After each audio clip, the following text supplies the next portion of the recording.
Ladies and gentlemen, welcome to our discussion on church and vaccination. Thank you so much for joining us and having been patient while we wait for everyone to connect. Would like to first recognize the presence of everyone who's joined us and those that will join us through YouTube and those that will join us through Facebook. We really appreciate you being part of this discussion. So tonight I've got two of our guest speakers who are going to help enlighten us as we discuss this issue of church and vaccination.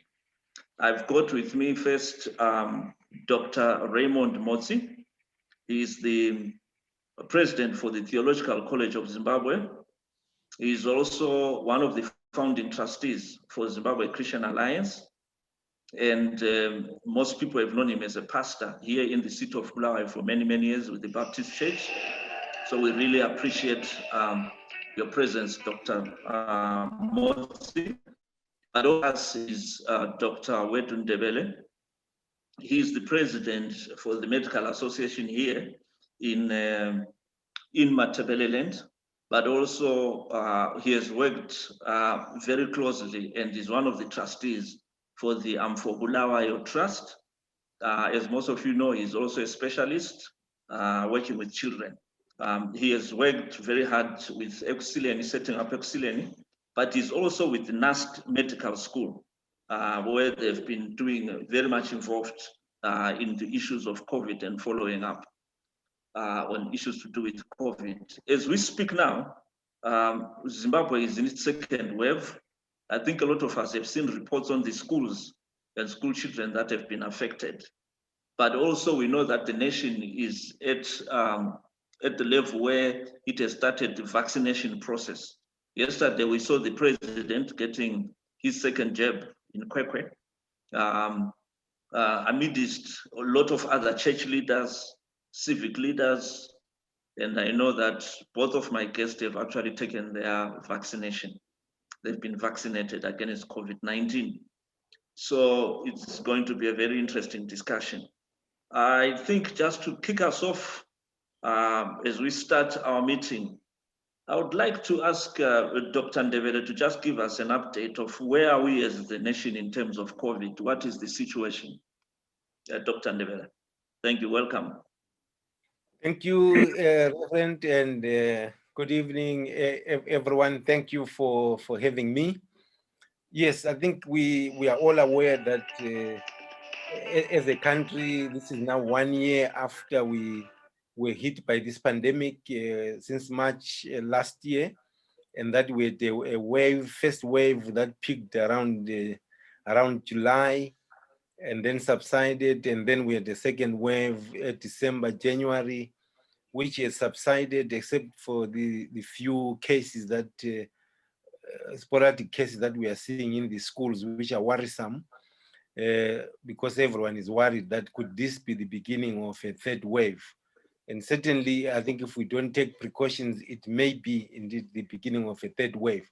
So I think that's where we are at. And we know that there are countries that are now in their second wave, third wave. So the possibility of a third wave is definitely there. And certainly one of the ways to avoid recurrent waves or repeated waves of COVID-19 is to enhance preventative measures, which include vaccination, which I think we are aware that now we have vaccinated over 300,000 people who have gotten their first dose of vaccination. So that I think that's a step in the right direction, although in some areas the uptake has been not as good as we expected. We know that the border towns, Beitbridge and Plumtree, the uptake seems to be good there.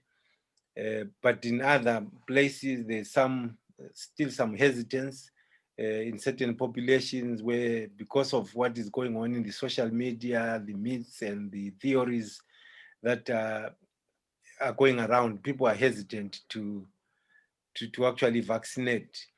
But I think we must partake in this because some protection is better than no protection. We know that we are using certain vaccines, even in children, that are less effective or reported to be less effective than the COVID-19 vaccine that we are having.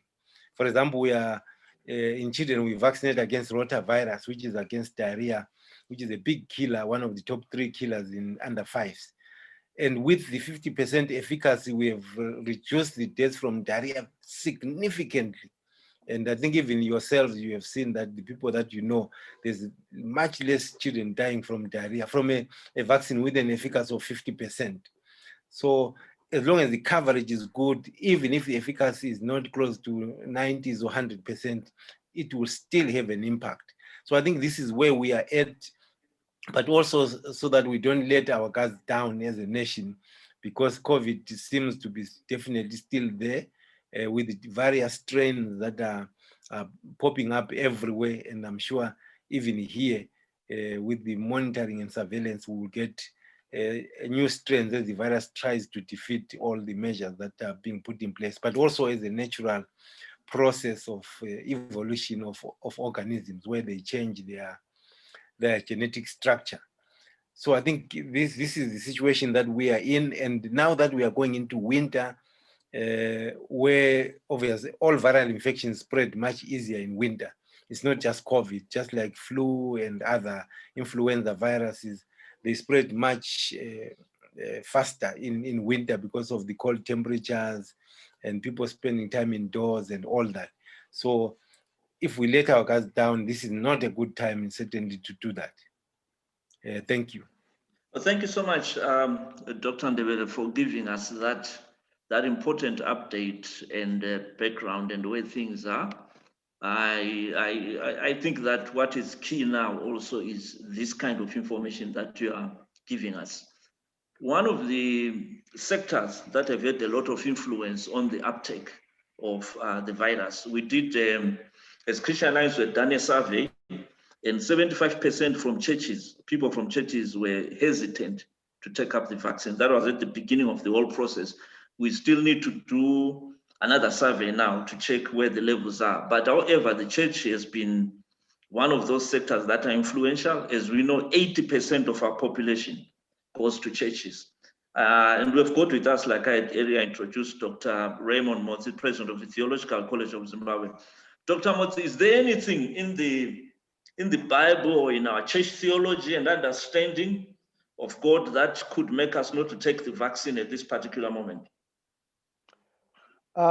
Thank you very much. And I thank God for the opportunity to participate in such an informative platform. I think first and foremost, we need to look at the theological conspiracies that are being thrown around. The first theological conspiracy is that this is the end time, and therefore Jesus is coming. Because Jesus is coming, anybody who is going to be vaccinated is going to be identified by 666. This is actually unfounded, unbiblical, and not related at all. It just remains as a conspiracy.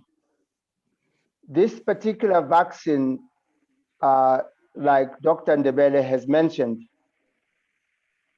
is categorized like any vaccine that the medical fraternity, medical experts have come up with in order to assist the general population in order to deal and to curb, control, and slow down the spread of this disease. There is absolutely no connection. The reason why there is no connection is because a lot of the things that we're talking about concerning scripture, these are spiritual things. this vaccine is not a spiritual thing. It's basically a medical thing that goes through the system and it works through the blood like any other vaccine. This whole thing should have been handled as a national disaster where medical doctors, other sectors of the community should have been roped into the people that were handling this, not simply keeping it in the hands of elite and the government alone. People are now beginning to ask, why are they coming to us now? And all along, they never wanted to let us know even the dissemination of the numbers of people that were dying and people that were sick is a preview of government and nobody else. Why should it be like that when it actually is something that actually affects every Zimbabwean? It's of national interest. It's of everybody's interest. And therefore, the information must be disseminated by everybody who has access to it. And the vaccine in itself, if I can conclude, the vaccine itself, I think, is a very positive thing that has happened, like Dr. Ndebele has just mentioned. I don't think I can add anything to that because he spoke to the efficacy of the vaccine itself, which is what a lot of people have been dealing with. And I will tell you also the source of that conspiracy and unbelief is because the West always says anything that comes from China is not good enough. If this vaccine was coming from France, or was coming from Europe, or was coming from America, nobody would have asked. And yet you and I know that even the industries of Europe and America are actually sustained by Asia, especially technological-wise. So these are conspiracies, Mfundis. Thank you very much. Thank you so much, Dr. Motsi. I'll go back to Dr. Ndebele. We have heard that about 300,000 people have taken the first jab. I'm assuming, I think from the statistics I've got, about under 50,000 have taken their second jab. What do you think could be done to encourage people to take the jab more? Do you think there could be some things that could be done? And also, how spread is the vaccination process right now? Okay, thank you once again. Yes, I think there are things that could be done by each and every one of us. The first thing is that I think if one is a leader in whatever sector, whether it's in the Christian circles, in your business, then we should lead there by making sure that people get vaccinated. I was one of the first people that was vaccinated on the 22nd of February, the first day of the national vaccination. That's when I got vaccinated. So I've had my second dose 1 month ago, which was on the 22nd of March. So I think we must lead by example if we are leaders, whether it's in the church, wherever we are. So that, I think that's what we could do. As we have seen national, I think leaders have done that. Although, like Mfundisi was saying, with the conspiracy theories, people will still say, well, how do you know that the vaccine that you received is the same as the vaccine that you have received? I think some of those are things that are almost bordering really on foolishness sometimes. Because I think what people may have to do is to ask the health personnel closest to them who are directly involved so that they verify that indeed these were the vaccines.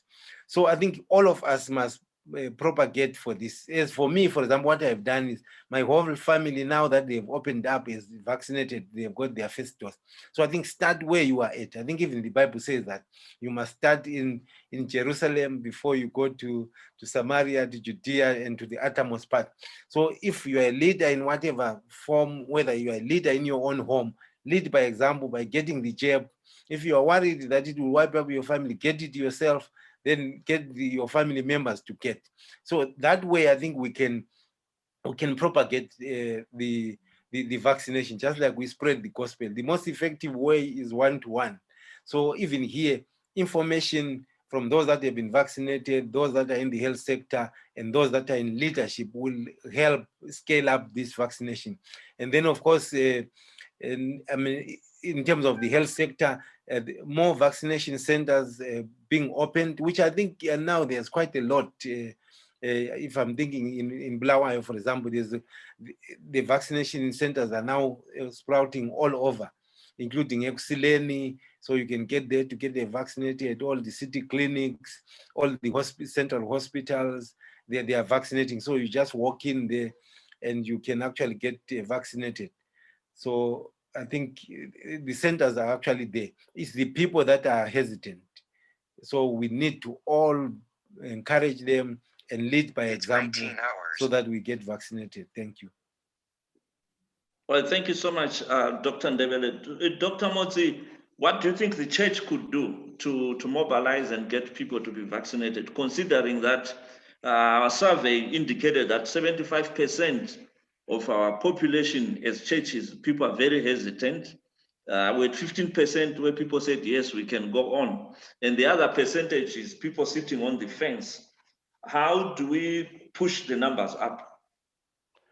I think Dr. Ndebele has actually hit the nail on the head. First and foremost, we need to lead by example. I'm going for my second jab on Wednesday, on the 28th. It's important that we lead by example. That's what a lot of people want to see in order to believe.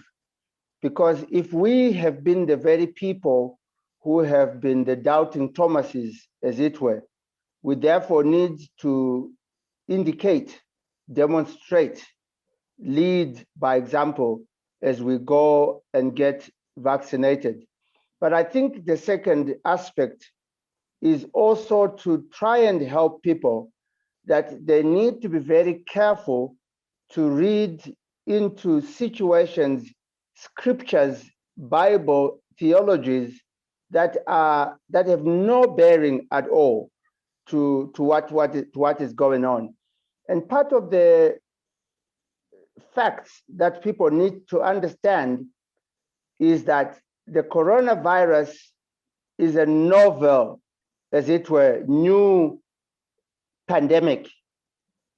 Therefore, there is nobody, including those in America or Europe, who can prove beyond any shadow of doubt what it is and what could happen, because you have not had people that have had this vaccination before.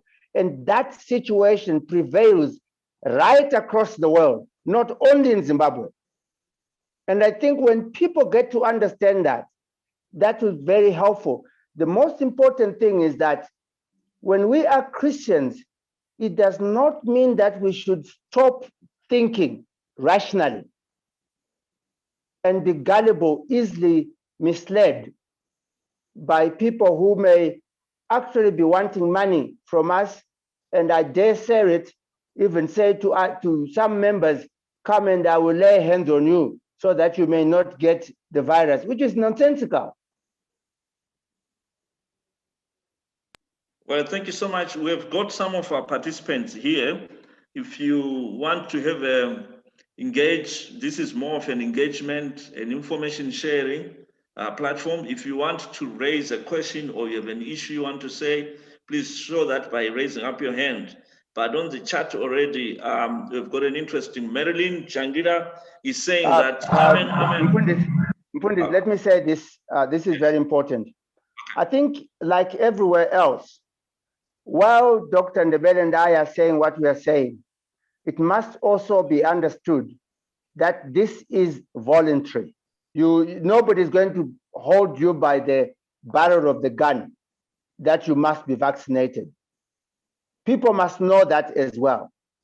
I think that's critical for us to mention. Thank you so much. Yes, I think it's critical to mention that because part of the conspiracy theories that that are fitting it is that people will be forced to do this. That's right.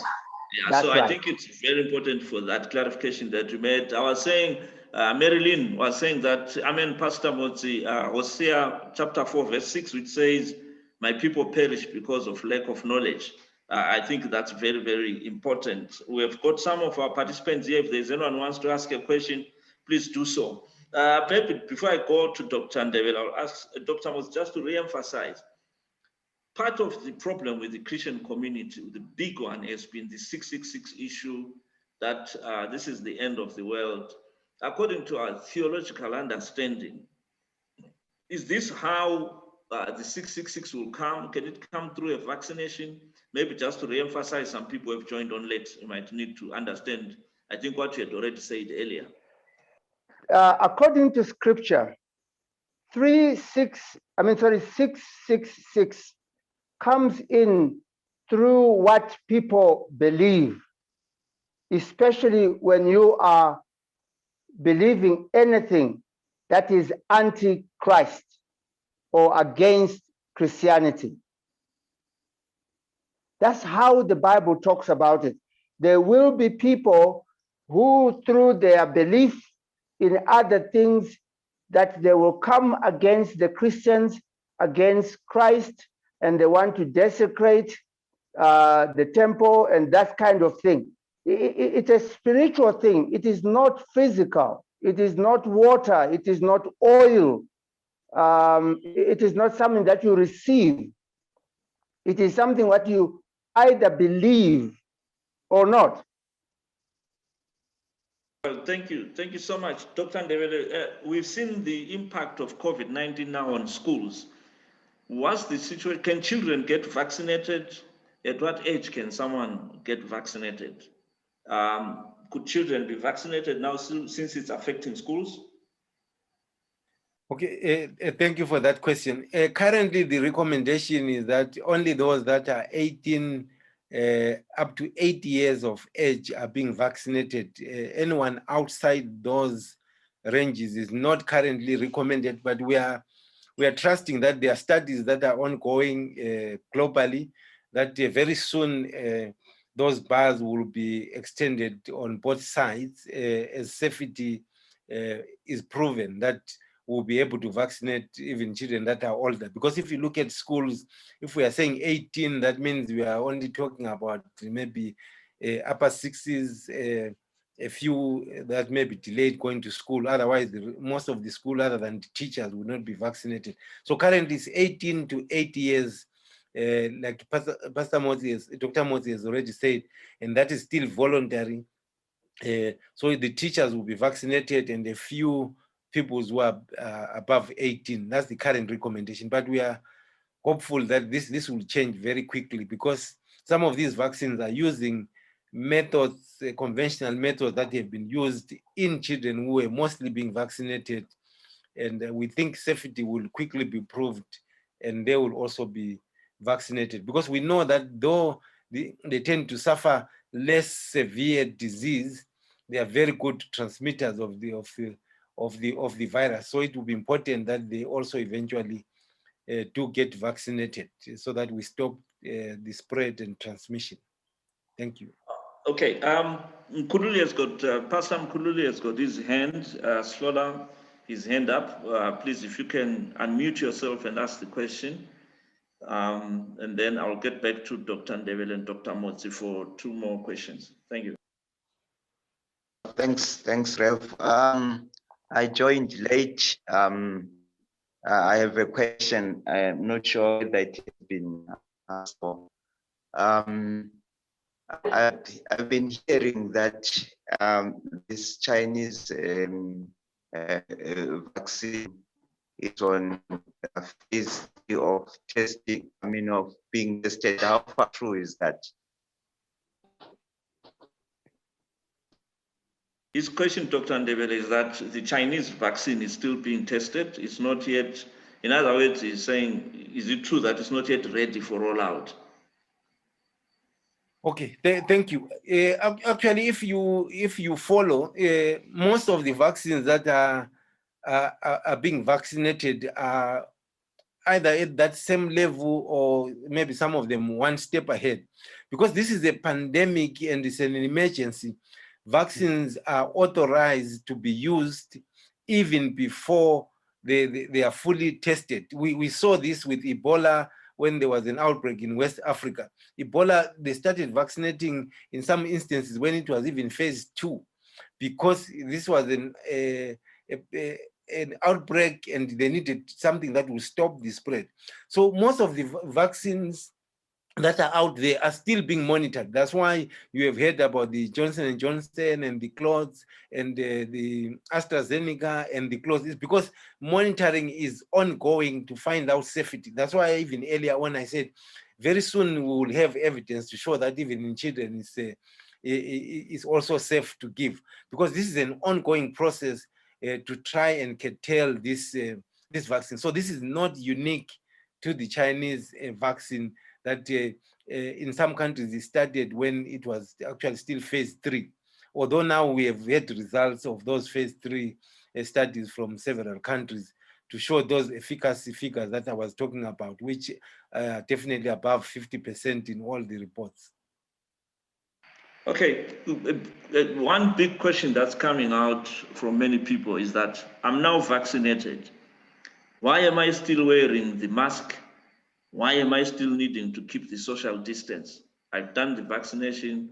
I now still need to wash my hands. Why is that still, why would that be necessary if vaccination has been done?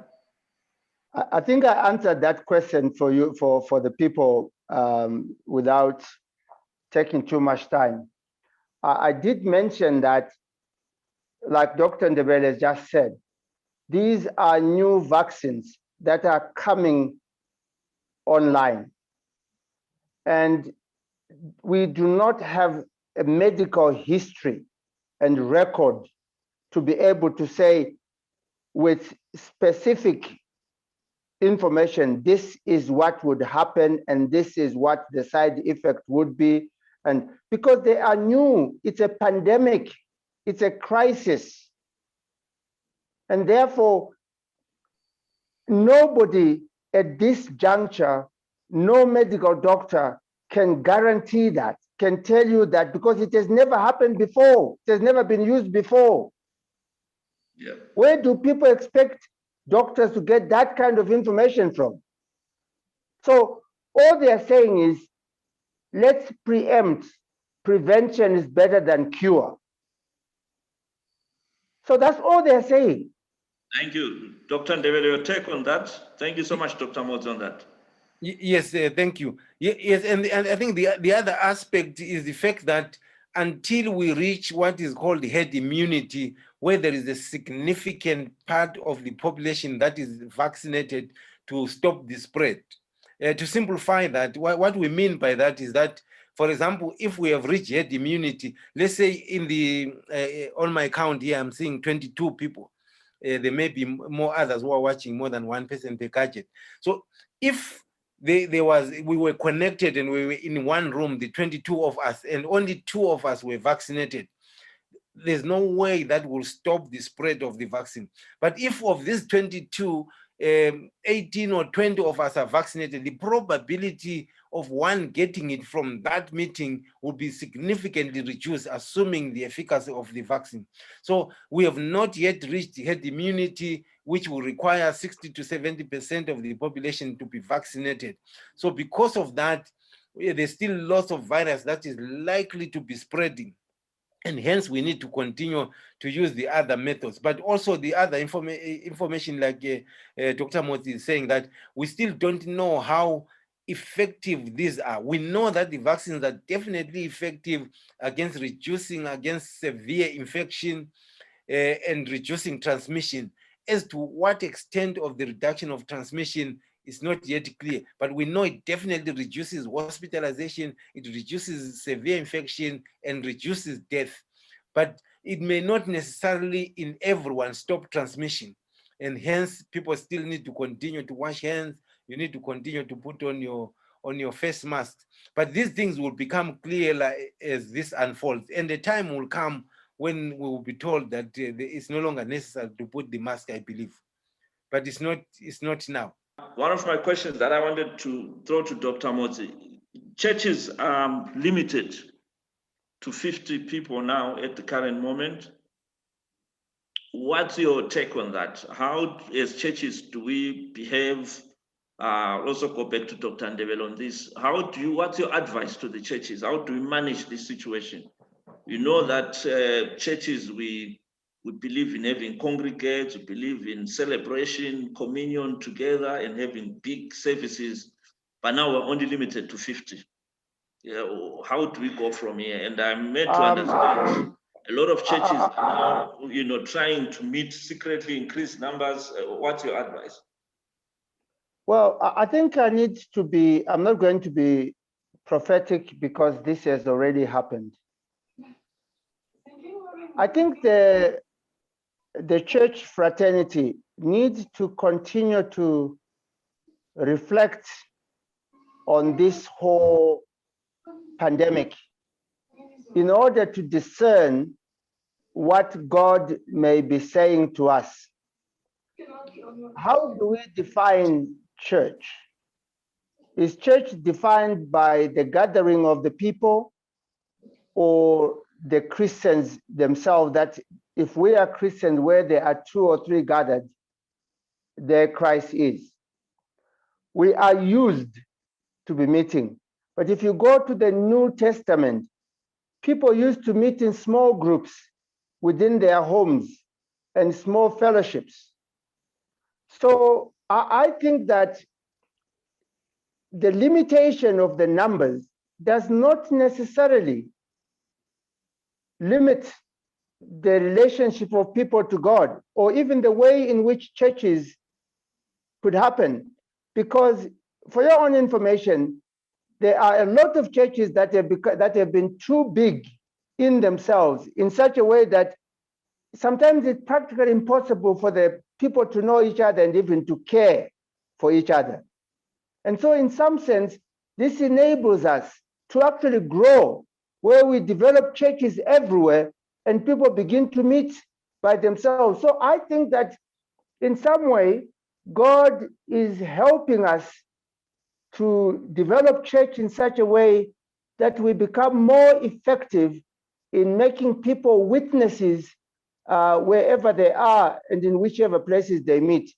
Because I do not think that God only works when there are more than 100 or 300 people. So to me, I don't think it's a crisis. I think what God is saying to us is that we need to rethink what we call church and how to do church. This has been true for many, many years in the Iron Curtain countries where Christianity was not allowed. It was also true in China when Christianity was not allowed. It's also true right now in the Arab countries where Christians cannot meet openly. It doesn't mean there are no Christians there. So I don't think we need necessarily to insist that if we're not meeting together, then the government is doing something wrong. They haven't sinned before God. It's not stopping people from worshiping. Well, thank you so much. I have some contributions on our chat. From Hawaii, it says studies have shown that social media and internet stories lead to low uptake in vaccines. Maybe how do we deal with that? Then Pastor Promising says, thank you, Dr. Ndebele and Dr. Rev Motsi for the presentations. Is there a way that the government can do to encourage teachers to get vaccinated? I think if they are not vaccinated, the school children will be at risk. It's from Pastor Pinyati. And then Marine Jangira also says the churches in Acts 2, 3, and 4, they move from house to house breaking bread. Now, before you comment on that, Pastor Sean Panindov had his hand raised. Pastor Ndov, can you unmute yourself and ask your question or give us a comment? Thank you so much for being part of this. Thank you very much, Rev. My comment is on the issue that you raised about the church and the limit of numbers. Whilst I appreciate that, yes, we are in a crisis and we definitely need to take precautionary measures, But I think to some extent as a church, we've been shortchanged. I think we shouldn't deny that. That's my view. Other sections of society, there has been more freedom. In the business world, there has been more freedom. Commuting, there has been more freedom. But I feel as a church, we also need to make our voice heard. I believe, yes, I understand we church in the X, they moved from house to house, but the house-to-house churches that are there are not families, they are house churches, which is different from the concept that now we're propagating to say, let me fellowship with my family, that's church. To some extent, I think we are also not fully or strictly following what the scripture says. God does encourage the church to meet together. It's actually one of the instructions that we need to meet together. While at least I agree with the precautions, but I think as a church also we need to have our voice heard, like other sectors of society, business and so on, who do lobby government and get some of the issues or things relaxed, which I feel as a church we have not been really effective on that. We really need to meet. People are backsliding by not meeting. Yes, we may say they are weak, but people are backsliding by not meeting. There are people that will never come back to church, or some that are lost for good because of this lockdown. Let me not preach. Okay, thank you, Pastor Ndo. So, Dr. Ndebele, what's your take on that one? Yes, thank you, Rev, for putting me on the spot. Yes, I think it's a challenge. Every time something happens, remember the Bible clearly says that God works everything together for good for those that love God and are called to His purpose. So that means sometimes obstacles, when they come to us, is to make us reflect and also make us sometimes change our ways. And I think we have numerous examples of that in the Bible, where even the early church, when Jesus had told them to go to the uttermost parts of the world, and they were now staying in Jerusalem, Jesus had to allow persecution to come to the church, for the church to spread to the rest of us, and hence we eventually also got the gospel. So I think there is an aspect that, although God may be using the authorities, He may be using other sectors to actually force the church to do what God probably had originally told us, as Dr. Motsi was saying. So I look at it in both ways, in the sense that irrespective of who has introduced the restrictions, whether it's the government, whether it's the church, whether it's the Bible itself, there's a good that should come out of that we should utilize.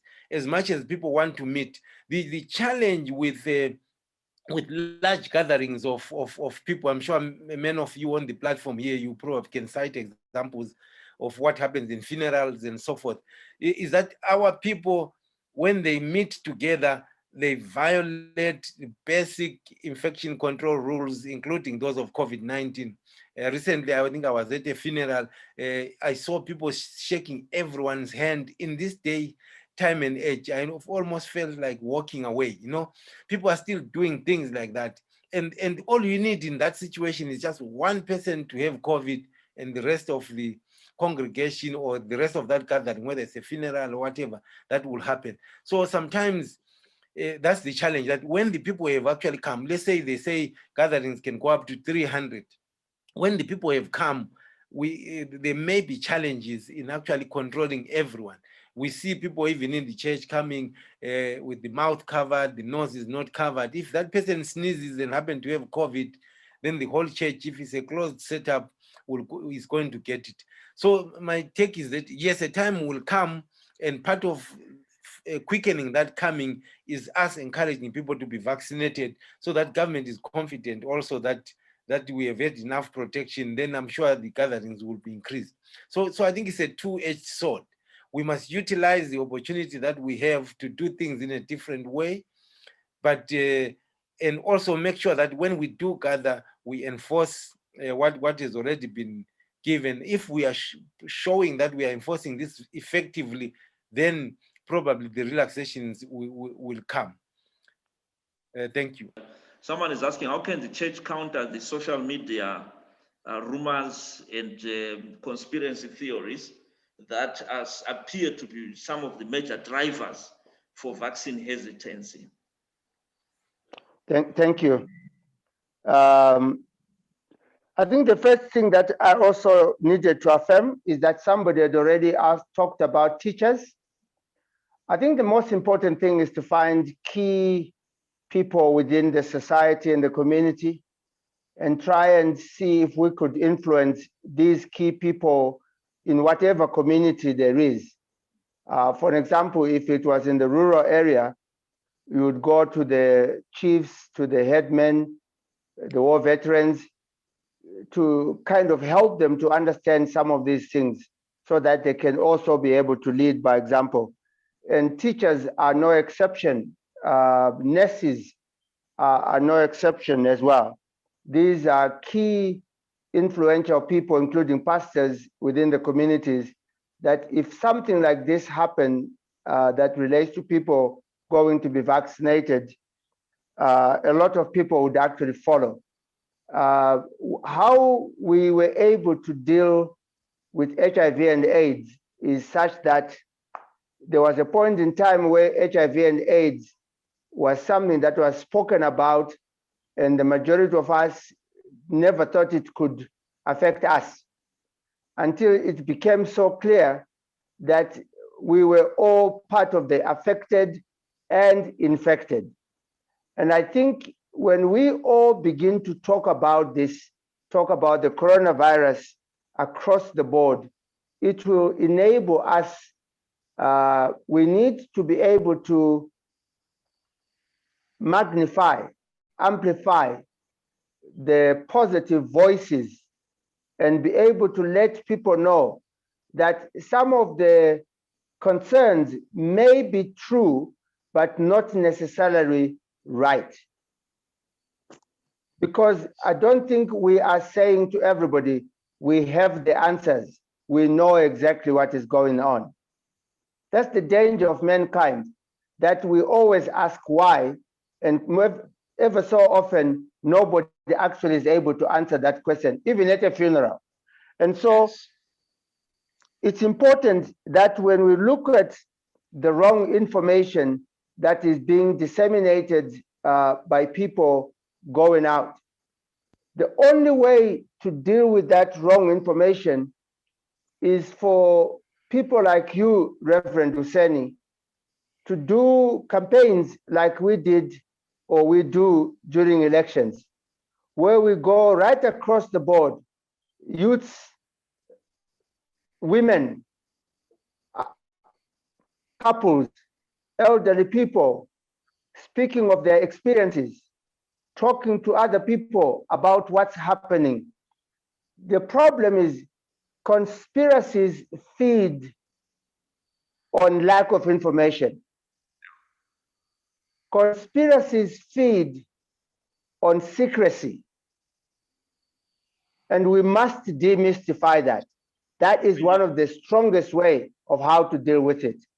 Thank you. Dr. Motsi. As I wind up, I'm left with 2 minutes. Dr. Ndebele, just your last words as we wind up on our program. Like I said, it will be available on YouTube. It's available on Facebook, our Twitter handle, and so forth. We'll flash that for you and be able to connect on it. Dr. Ndebele, last words as we wind up our program.